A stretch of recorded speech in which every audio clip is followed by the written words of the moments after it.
মাকে হারানোর পর বোঝা যায় মায়ের কথা।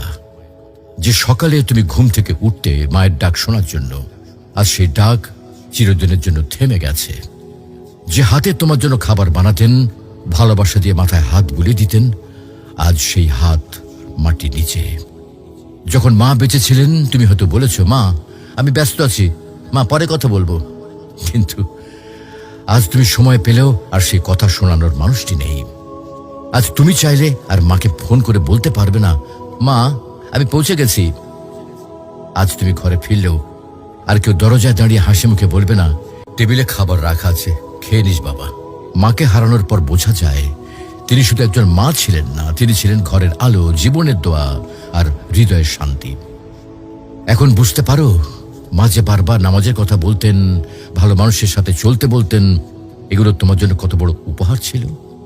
প্রিয় ভাই বোন, মাকে হারিয়ে আফসোস করার আগে কদর করো।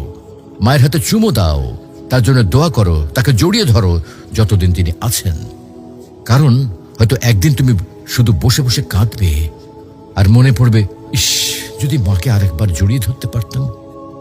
মাকে হারানো মানে পৃথিবীর সব থেকে বড় আশ্রয় হারিয়ে ফেলা। তুমি যখনই সময় পাও তোমার মায়ের সাথে সময় দাও, মায়ের জন্য দোয়া করো। মা যদি আজকে ইহলোক ত্যাগ করেন তাহলে তিনি আর ফিরে